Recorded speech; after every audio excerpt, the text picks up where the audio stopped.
ಪರಿಶಿಷ್ಟ ಸಮುದಾಯಗಳಿಗೆ ಸರ್ಕಾರದಿಂದ ದ್ರೋಹ ಆಗಿದೆ. ಅನುದಾನ ಹಂಚಿಕೆ ಮಾಡೋದಕ್ಕೆ ಸರ್ಕಾರದ ಬಳಿ ಹಣ ಇಲ್ಲ.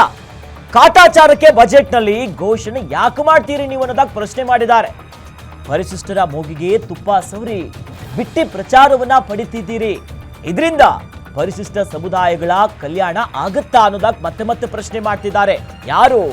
ಸಿಎಂ ಸಿದ್ದರಾಮಯ್ಯನವರಿಗೆ ವಿಪಕ್ಷ ನಾಯಕ ಆರ್ ಅಶೋಕ್ ಅವರು ಎಕ್ಸ್ ನಲ್ಲಿ ಸುದೀರ್ಘವಾಗಿ ಬರೆದುಕೊಂಡು ಪ್ರಶ್ನೆ ಮೇಲೆ ಪ್ರಶ್ನೆ ಹಾಕಿ ಕೇಳ್ತಿದ್ದಾರೆ. ಏನಿದೆ, ಹಿಂಗ್ ಮಾಡ್ತಿದ್ದೀರಾ? ದ್ವಂದ್ವ ನಡೆ.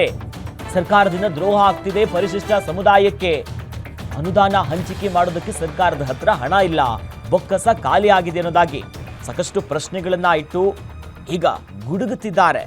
ಈ ಮೂಲಕವಾಗಿ ನೋಡಿ, ಸದ್ಯ ದೃಶ್ಯದಲ್ಲೂ ಕೂಡ ಗಮನಿಸ್ತಾ ಇದ್ದೀವಿ. ವಿಪಕ್ಷ ನಾಯಕ ಆರ್ ಅಶೋಕ್ ಅವರ ಅಧಿಕೃತವಾಗಿ ಮಾಡಿರುವಂತಹ ಪೋಸ್ಟ್ ಇದು. ಪ್ರಶ್ನೆ ಮೇಲೆ ಪ್ರಶ್ನೆ ಮಾಡ್ತಿದ್ದಾರೆ. ಸ್ವಾಮಿ ಸಿದ್ದರಾಮಯ್ಯನವರೇ, ಅನುದಾನ ಹಂಚಿಕೆ ಮಾಡಲು ಹಣ ಇಲ್ದಿದ ಮೇಲೆ ಯಾಕೆ ಸುಮ್ಮನೆ ಕಾಟಾಚಾರಕ್ಕೆ ಬಜೆಟ್ನಲ್ಲಿ ಅದೆಲ್ಲ ಮೆನ್ಷನ್ ಮಾಡ್ತೀರಿ? ಒಂದು ಕಡೆ ಬಿಡುಗಡೆ ಮಾಡಿರುವಂಥ ಅಲ್ಪ ಸ್ವಲ್ಪ ಅನುದಾನವೂ ಕೂಡ ಲೂಟಿ ಆಗ್ತಿದೆ, ಇತ್ತ ಹಣ ಹೋಗ್ತಾ ಇಲ್ಲ. ಯಾಕೆ ಹೀಗೆ ಮಾಡ್ತಾ ಇದ್ದೀರಿ ಅನ್ನೋದಾಗಿ ಮಾನ್ಯ ಮುಖ್ಯಮಂತ್ರಿಗಳಿಗೆ ಪ್ರಶ್ನೆ ಮಾಡಿದ್ದಾರೆ. ಈ ನಿಟ್ಟಿನಲ್ಲಿ ಪರಿಶಿಷ್ಟರ ಮೂಗಿಗೆ ತುಪ್ಪವನ್ನ ಸವರಿ ಸುಮ್ಮನೆ ಪ್ರಚಾರ ಪಡ್ಕೊತಾ ಇದ್ದೀರಿ ನೀವು. ಇದರಿಂದ ಪರಿಶಿಷ್ಟ ಸಮುದಾಯಗಳ ಕಲ್ಯಾಣ ಆಗತ್ತಾ ಅನ್ನೋದಾಗಿ ಪ್ರಶ್ನೆ ಮಾಡಿ ಅವ್ರನ್ನ ಕೇಳ್ತಿದ್ದಾರೆ.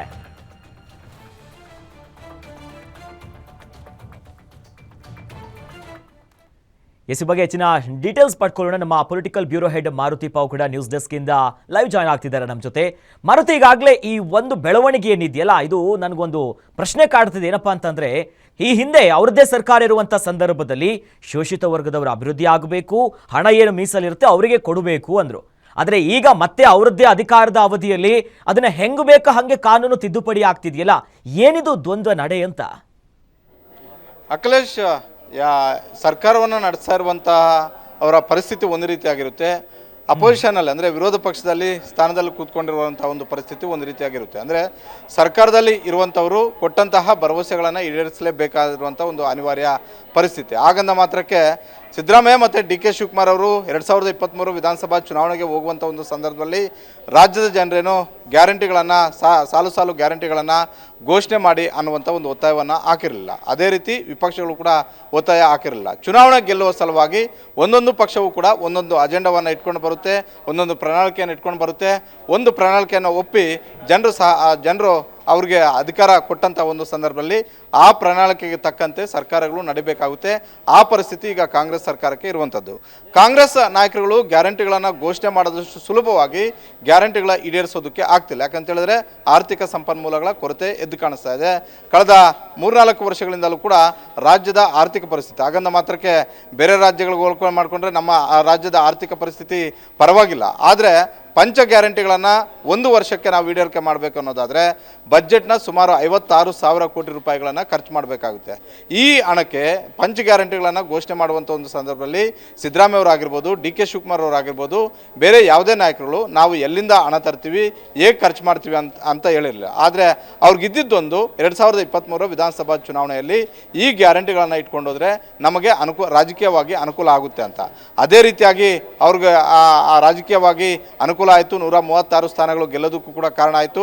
ಹೀಗಾಗಿ ಅದಾದ ಬಳಿಕ ಕೆಲವೇ ದಿನಗಳಲ್ಲಿ ವಿಪಕ್ಷಗಳಾದಂತಹ BJP ಮತ್ತು JDS ಅವರು ಯಥಾವತ್ತು ಜಾರಿಗೆ ಒತ್ತಾಯವನ್ನು ಮಾಡಿದ್ರು. ಅಂದರೆ ಏನಾದರೂ ಆರ್ಥಿಕ ಇಲಾಖೆ ಅವತ್ತೇ ಸಲಹೆಯನ್ನು ಕೊಟ್ಟಿದ್ರು, ಒಂದು ವೇಳೆ ಎಲ್ಲರಿಗೂ ಕೂಡ ಗ್ಯಾರಂಟಿಗಳನ್ನು ಕೊಟ್ಟಿದ್ದೆ ಆದರೆ ಸರ್ಕಾರ ಬರ್ಬಾದಾಗುತ್ತೆ, ಸರ್ಕಾರ ಭಾಳಷ್ಟು ಸಮಸ್ಯೆಗಳನ್ನು, ಆರ್ಥಿಕವಾಗಿ ಸಮಸ್ಯೆಗಳನ್ನು ಎದುರಿಸಬೇಕಾಗುತ್ತೆ ಅನ್ನುವಂಥ ಒಂದು ಸಲಹೆಯನ್ನು ಆರ್ಥಿಕ ಇಲಾಖೆ ಅಧಿಕಾರಿಗಳು ಕೊಟ್ಟಿದ್ದರು. ಆದರೆ ಒಂದು ವೇಳೆ ಏನಾದರೂ ಷರತ್ತುಗಳನ್ನು ಹಾಕಿದ್ದೆ ಆದರೆ ಸಿದ್ದರಾಮಯ್ಯ ಅವರೇ ಹಲವು ಭಾಷಣಗಳಲ್ಲಿ ಹೇಳಿದ್ರು, ನನಗೂ ಫ್ರೀ, ಕಾಕಾ ಪಾಟೀಲ್ಗೂ ಫ್ರೀ, ಇನ್ನೊಬ್ಬರಿಗೂ ಫ್ರೀ, ಮಹದೇವಪ್ಪ ಅವ್ರಿಗೂ ಫ್ರೀ.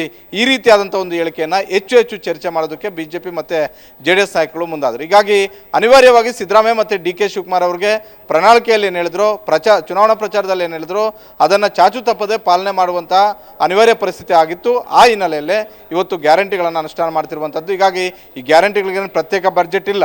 ಈ ಸರ್ಕಾರದಲ್ಲಿ ಇರುವಂತಹ ಬಜೆಟನ್ನೇ ಉಪಯೋಗಿಸ್ಕೊಳ್ತಾ ಇರುವಂಥದ್ದು. ಅದರಲ್ಲೂ SCP TSP ಹಣ ಬಳಕೆ ಮಾಡ್ತಿರೋದು ಈಗ BJP ಮತ್ತು JDSಗೆ ಪ್ರಮುಖ ಅಸ್ತ್ರವಾಗಿದೆ.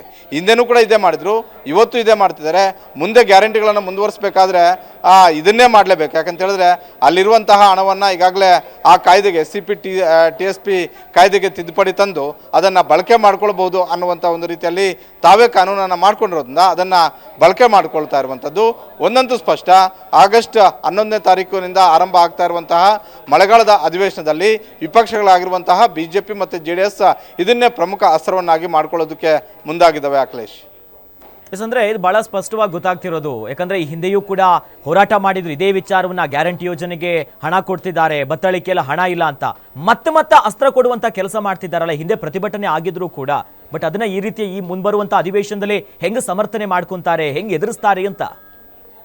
ಇಲ್ಲ, ಈ ಹಿಂದೆ ವಿಪಕ್ಷಗಳು ಮತ್ತು ಸಾರ್ವಜನಿಕವಾಗಿ ಇಂಥ ಒಂದು ಆಕ್ಷೇಪ ಮತ್ತು ಪ್ರಶ್ನೆಗಳು ಹೆಚ್ಚು ಚರ್ಚೆ ಆದಾಗ ಮುಖ್ಯಮಂತ್ರಿ ಸಿದ್ದರಾಮಯ್ಯ ಮತ್ತು ಮಹದೇವಪ್ಪ ಸೇರಿದಂತೆ ಹಲವು ಕಾಂಗ್ರೆಸ್ನ ಹಿರಿಯ ಸಚಿವರುಗಳು, ಅದರಲ್ಲೂ ಉಪಮುಖ್ಯಮಂತ್ರಿ DK ಶಿವಕುಮಾರ್ ಸೇರಿದಂತೆ ಇದಕ್ಕೆ ಒಂದು ಪರಿಹಾರವನ್ನು ಕಂಡುಕೊಳ್ಬೇಕು ಅನ್ನುವಂಥ ಒಂದು ರೀತಿಯಲ್ಲಿ ಚರ್ಚೆ ಮಾಡಿ ಆ SCP TSP ಕಾಯ್ದೆಗೆ ತಿದ್ದುಪಡಿ ತರುವಂತಹ ಒಂದು ಕೆಲಸವನ್ನು ಮಾಡಿದ್ದು. ಹೀಗಾಗಿ ಸರ್ಕಾರಕ್ಕೇನಿದೆ, ಇವತ್ತು ನಾವು ಹಣವನ್ನು ಅದೇ ಸಮುದಾಯಗಳಿಗೆ ಅನುಕೂಲಕ್ಕೆ ನಾವು ಬಳಸ್ತಾ ಇದ್ದೀವಿ ಅನ್ನುವಂಥ ಒಂದು ರೀತಿಯಲ್ಲಿ ಅದನ್ನು ಆ ರೀತಿಯಾಗಿ ಸಮರ್ಥನೆ ಮಾಡ್ಕೊಳ್ಳೋದಕ್ಕೆ ಆ ಒಂದು ಅವಕಾಶವನ್ನು ಕೂಡ ಮಾಡ್ಕೊಂಡಿದ್ದಾರೆ, ಅದು ಕಾನೂನನ್ನು ತಿದ್ದುಪಡಿ ಮಾಡೋದ್ರ ಮೂಲಕ. ಆದರೆ ವಿಪಕ್ಷಗಳು ಎತ್ತಿರುವಂಥ ಒಂದು ಪ್ರಶ್ನೆ ಏನು ಅಂತ ಹೇಳಿದ್ರೆ, SCP TSP ಹಣ ಸಂಪೂರ್ಣವಾಗಿ ನೀವು ಆ ಸಮುದಾಯಗಳಿಗೆ ಮಾತ್ರ ಉಪಯೋಗ ಮಾಡಬೇಕು, ಆದರೆ ಇಡೀ ಸಮುದಾಯಗಳಿಗೆ ಕೊಡ್ತಾ ಇರುವಂತಹ ಗ್ಯಾರಂಟಿಗಳಿಗೆ ನೀವು ಉಪಯೋಗ ಮಾಡೋದು ಎಷ್ಟು ಮಾತ್ರ ಸರಿ ಅನ್ನುವಂಥ ಒಂದು ಪ್ರಶ್ನೆಗಳನ್ನು ಕೇಳ್ತಾ ಇರುವಂಥದ್ದು. ಇಲ್ಲಿ ಒಂದು ಕಡೆ ಸರ್ಕಾರ ಮಾಡ್ತಿರುವ ರೀತಿಯೂ ಕೂಡ ಸರಿ ಇದೆ, ಅದೇ ರೀತಿ ವಿಪಕ್ಷಗಳು ಎತ್ತಿರುವಂಥ ಒಂದು ಪ್ರಶ್ನೆಯೂ ಕೂಡ ಸರಿ ಇದೆ. ಅಂದರೆ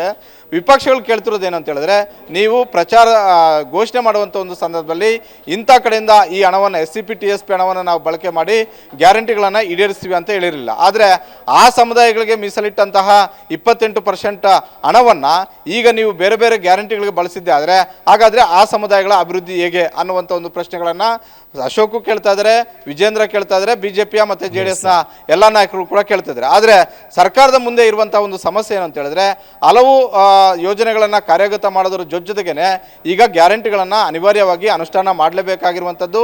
5 ಗ್ಯಾರಂಟಿಗಳು 1 ವರ್ಷ ಈಡೇರಿಸಬೇಕು ಅನ್ನೋದಾದರೆ 56,000 ಕೋಟಿ ರೂಪಾಯಿಗಳು ಬೇಕಾಗುತ್ತೆ. ಇಷ್ಟು ದೊಡ್ಡ ಹಣ ಸರ್ಕಾರದಲ್ಲಿ ಬೇಕು ಅನ್ನೋದಾದರೆ ಅಲ್ಲಿಂದ ಸ್ವಲ್ಪ ಇಲ್ಲಿಂದ ಸ್ವಲ್ಪ ತಗೊಂಡ್ರು ಕೂಡ ಆಗೋದಿಲ್ಲ. ಹೀಗಾಗಿ ಈ ಪಂಚ ಗ್ಯಾರಂಟಿಗಳನ್ನು ಈಡೇರಿಸುವ ಸಲುವಾಗಿ SCP TSP ಅನ್ನುವಂತಹ ಬೃಹತ್ ಬಜೆಟ್ ಏನಿದೆ, ರಾಜ್ಯದಲ್ಲಿರುವಂಥ ಬಜೆಟಲ್ಲಿ 29-30% ಇದೇ ಇಲಾಖೆಗೆ ಬಜೆಟ್ ಇರುವಂಥದ್ದು. ಹೀಗಾಗಿ ಅದರಲ್ಲಿ ತೆಗೆದುಕೊಂಡು ಉಪಯೋಗ ಮಾಡುವಂಥ ಒಂದು ಕೆಲಸ ಸರ್ಕಾರ ಮಾಡ್ತಾ ಇರುವಂಥದ್ದು. ಅಖಿಲೇಶ್, ಧನ್ಯವಾದಗಳು ಮಾರುತಿ ತಮ್ಮೆಲ್ಲ ಮಾಹಿತಿಗೆ.